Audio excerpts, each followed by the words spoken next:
Daniel 2. In the 2nd year of the reign of Nebuchadnezzar, Nebuchadnezzar had dreams. His spirit was troubled, and his sleep left him. Then the king commanded that the magicians, the enchanters, the sorcerers, and the Chaldeans be summoned to tell the king his dreams. So they came in and stood before the king. And the king said to them, I had a dream, and my spirit is troubled to know the dream. Then the Chaldeans said to the king in Aramaic, O king, live forever. Tell your servants the dream, and we will show the interpretation. The king answered and said to the Chaldeans, The word from me is firm. If you do not make known to me the dream and its interpretation, you shall be torn limb from limb, and your houses shall be laid in ruins. But if you show the dream and its interpretation, you shall receive from me gifts and rewards and great honor. Therefore, show me the dream and its interpretation. They answered a second time and said, Let the king tell his servants the dream, and we will show its interpretation. The king answered and said, I know with certainty that you are trying to gain time, because you see that the word from me is firm. If you do not make the dream known to me, there is but one sentence for you. You have agreed to speak lying and corrupt words before me till the times change. Therefore tell me the dream, and I shall know that you can show me its interpretation. The Chaldeans answered the king and said, There is not a man on earth who can meet the king's demand, for no great and powerful king has asked such a thing of any magician, or enchanter, or Chaldean. The thing that the king asks is difficult, and no one can show it to the king except the gods, whose dwelling is not with flesh. Because of this, the king was angry and very furious, and commanded that all the wise men of Babylon be destroyed. So the decree went out, and the wise men were about to be killed, and they sought Daniel and his companions to kill them. Then Daniel replied with prudence and discretion to Arioch, the captain of the king's guard, who had gone out to kill the wise men of Babylon. He declared to Arioch, the king's captain, Why is the decree of the king so urgent? Then Arioch made the matter known to Daniel. And Daniel went in and requested the king to appoint him a time, that he might show the interpretation to the king. Then Daniel went to his house and made the matter known to Hananiah, Mishael, and Azariah, his companions, and told them to seek mercy from the God of heaven concerning this mystery, so that Daniel and his companions might not be destroyed with the rest of the wise men of Babylon. Then the mystery was revealed to Daniel in a vision of the night. Then Daniel blessed the God of heaven. Daniel answered and said, Blessed be the name of God forever and ever, to whom belong wisdom and might.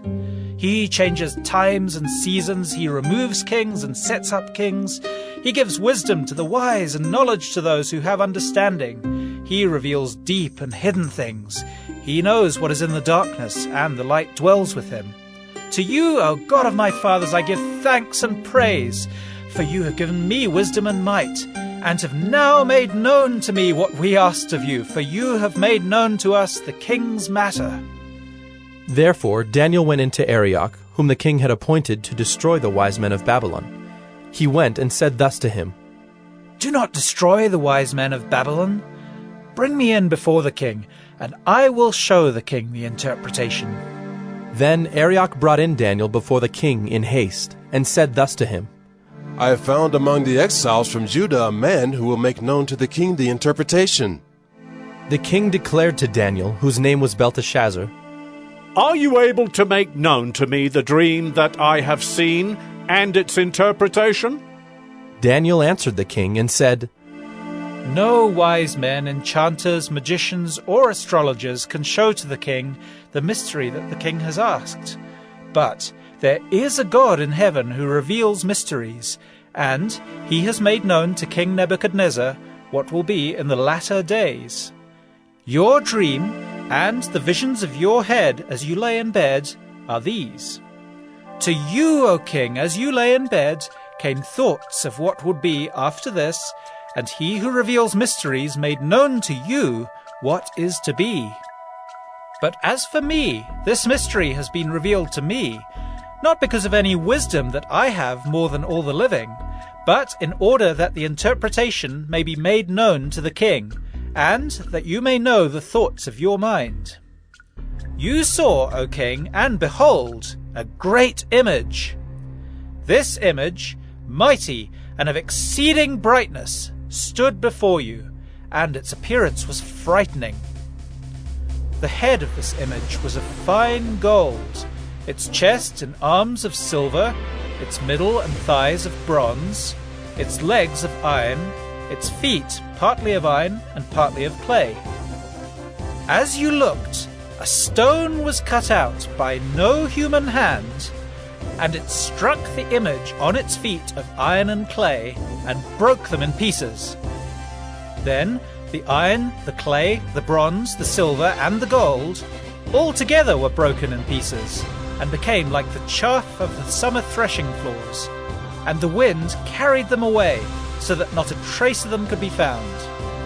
But the stone that struck the image became a great mountain and filled the whole earth.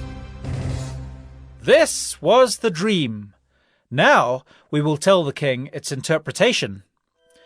You, O king, the King of kings, to whom the God of heaven has given the kingdom, the power, and the might, and the glory, and into whose hand he has given, wherever they dwell, the children of man, the beasts of the field, and the birds of the heavens, making you rule over them all. You are the head of gold.